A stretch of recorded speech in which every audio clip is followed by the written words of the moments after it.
Good morning po sa lahat. Welcome sa Morning. episode na to ng Scribe Stand. Ako po si Carlos Sacamos together with John Esterado of the Philippine Daily Inquirer. Tapos na po ang aming coverage ng Game 4 ng PBA Philippine Cup Finals dito sa MOA Arena. Panalo ang TNT against San Miguel to tie the series. Ang score, Brad? 110-87. Okay, so yun, tabla na po ulit. Back to square one. 2-2. So, three questions. Three questions Three tayo. questions. As usual. First question, is there a best player of the conference curse? Hindi ba, Brad? Oo. Lagi nangyari yun eh. Na mananalo ka ng BPC, si Junmar, this time. Pero matatalo ka sa game na yon. Anong masasabi mo lang doon? Sabi ko, actually may nakita ko kaninang sa mga pages na yun nila yung record ni Junmar when it comes to Talaga, okay. pag BPC siya, parang naman na fairly Tabla lang, halos tabla lang. tabla lang or slightly either way, pero depende kasi yun eh. Minsan may ganon, minsan wala. Like sa case nga ni Junmar, parang yun nga yung nakita ko yun eh. Parang yung last two yata, puro panalo ang San Miguel nun. Okay. But kasi naman nung nanalo yata San Miguel, yung lalo na nung uli, it was more of Jericho Cruz yung yung sa last conference. But ako siguro sa mga times na nag-cover ako and sa mga times na nanonood ako, depende. May time na malas, may time na swerte yung player. Yung naalala ko nga, pinaka-naalala ko una yung time ng Red Bull Ginebra. Si Victor Thomas yung best import. After na makuha yung award ang sama nung laro niya at nanalo yung Ginebra. Tagal na layo ng hugot mo. Kasi naalala ko lang yun eh. Yung isa sa mga naalala kong inawardan yung player tapos sama nung laro or natalo. But nonetheless, yun nga, depende talaga eh. Wala namang in recent years, wala namang curse eh. Wala. Parang siguro nakakataon na masama lang laro. May time na talagang nanalo din yung team. So, Tingin ba may parang yun. tendency to relax yung although si Junmar, he was one of the bright spots tonight. 18 points, 16 rebounds, 2 assists, and 2 steals in 34 minutes. So, makita mo na siya pa rin yung nagbubuhat sa San Miguel. But, tingin mo ba, as a unit, may tendency mag-relax yung San Miguel na dahil coming off a miraculous, hindi naman miraculous, pero a great comeback from behind win, syempre led by CJ Perez with his 7 points in 2 possessions. Pwede mo rin sabihin may ganun, but at the same time, si TNT siguro pumunta dito sa game na to na talagang desididong manalo. Kumbaga, yung mga ganong talo, it could make or break your team eh. Pero sa case ng TNT, talagang hindi sila natinag dun sa talo na yon. Siguro, na they felt na hindi siya sayang, pero it's a proof na kaya na talo ni San Miguel as long as ingatan lang nila yung mga leads, yung mga lamang nila, yung hindi lang maulit yung collapse nila sa dulo ng Game 3. At they proved tonight na bakit for the last 4 conferences sila nasa finals, whether it's all Filipino or may import, isa sila sa mga title contenders dito sa liga. So I do think nataon din na si TNT magandang gising, desididong manalo at nag-click yung mga main gunner sila. At the same time, San Miguel struggle si CJ, 4 of 15. First time ni Mo na single digit. Na kumbaga nung 3 games may katuwang si Junmar on the offensive side. Si Jericho hindi as intense as nung last 2 wins sa San Miguel. Then veterans Marcio and Chris Ross scoreless tonight. So it wasn't San Miguel's night, it was TNT's night. So mamaya balikan pa natin yung yung question number 3 natin tungkol pa rin sa BPC, yung voting process namin ng press corps. Pero question number 2 muna. Pag-usapan natin si Brad, Henry Galinato. Yan. Yung Napag-usapan gusto ko lang ang tanong ko, paano siya naka-recover na mabilis from that heartbreaking game 3 na siya yung muntik maging hero, tapos ang ending umiiyak siya, tapos nakwento pa ni Rain ng Batak, Brad, parang di ba? Nakwento niya sa'yo na nagsusuka pa daw. Susuka pa nung Halftime nitong game na kanina. So, how, parang courageous ba or heroic yung ginawa niya tonight? I would say si Henry Galinato, for third year na yata niya sa liga for him to, to bounce back and produce 6 points and 5 rebounds, 3 of 3 pa, and a plus 14 sa plus minus. Commendable yung kanyang performance. At kung sa stats alone lang masasabi mo, hindi siya apektado dun sa... Hindi siya totally naapektuhan dun sa kanyang... nangyari nung game 3, talagang usap-usapan yung dumunk siya, tapos nag-celebrate siya.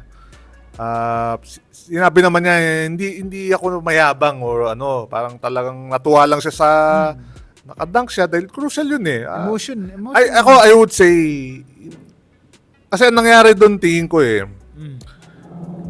nung 2 minutes kasi, merong point blank na si Heading ba nagpasa nun? Overjun.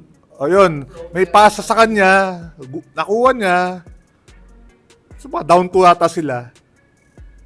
So, kung nagulat siya or something, namintis niya yung layup. So, I think, yung emotions na nanggaling dun Na dahil at the same time, TNT, puro settling sila sa outside So, nung nadunk niya yun, siguro nanggaling din dun na tuwang-tuwa siya na nakabawi siya dun sa mintis niya. So, okay, celebrating too early, celebrating too much. So, alam natin, ang tendency naman sa natin pag ganun mayabang na o sa social media, ganun ang tingin nila. Lalo na ngayon. Pero I don't think it was more of being arrogant or maybe siguro mistake din sa kanya yun na celebrate siya masyado. But yun nga, again, I don't think hindi yun yung meant ni Henry Galinato. But yun nga, I think sabi nga din niya, magandang lesson din yun yung nangyari sa game number 3. Good lesson sa kanya yun. At yun nga, again, he responded with 6 points, 5 rebounds, 19 minutes. After this conference, talagang si Henry Galinato nagiging unti-unti nagiging part na siya ng rotation ng TNT. At malaking bagay yun kasi bukod sa may BGR ka na energetic player, intense player, may additional ka rin na big body na like Henry Galinato. Tapos alam naman natin si Poy Era may na rin siya nasa one of the elder statesmen na rin siya. Hindi na siya yung player like 8 years ago na defensive guru na So, laking bagay din yon to spread yung minutes for TNT Bigs and also Kelly Williams din na nagiging manage yung minutes and it helps na marami sila options to guard Junmar Fajardo. So, commendable performance from Henry Galinato and what a way for him na may isang tabi niya yung ordeal niya nung game number 3. Feeling ko naging lesson din yun for the entire TNT team na not to celebrate too early, diba? Na ngayon, nalaman nila yun na ganun. So, they went with their business lang nitong game 4 na focus lang sila. So, right from the start until the finish, tuloy-tuloy yung kumbaga, hindi sila nag-let up, diba? Dahil nga natuto na sila from that game 3. And kung i-sustain nila yung ganong, syempre mahirap din sila talunin.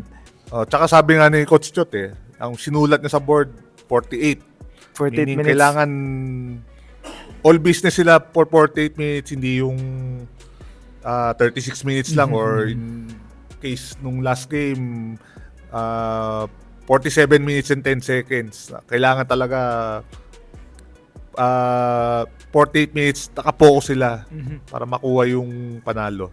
Lalo na sa game 5 nito, Brad, dahil Kaya syempre expect nila na magbo-bounce back ang San Miguel nito. So grabe, sabi mo nga, pa-intense na yung yung game, yung series na to dahil Actually, Carl, for this game hindi siya ganun. First 3 games talagang yung grabe yung Intensity. Yung gulang, yung sikuhan, ganyan. Physicality. Pero for this game siguro, dahil tambak siguro, it sucked the air out of the, yung intensity ng game dahil tambak nga. But maybe, pero yun nga, expect ko ganun ulit sa game 5. Kaya nga ni Chris Ross, kung hindi ka, hindi ka Magbanggaan. Hindi ka na. palitan ng mukha or nakikipagsagutan sa kalaban mo, anong ginagawa mo dito? Malaki, exactly. ang nakataya dito, championship So, again, I would expect a competitive game 5, unlike tonight.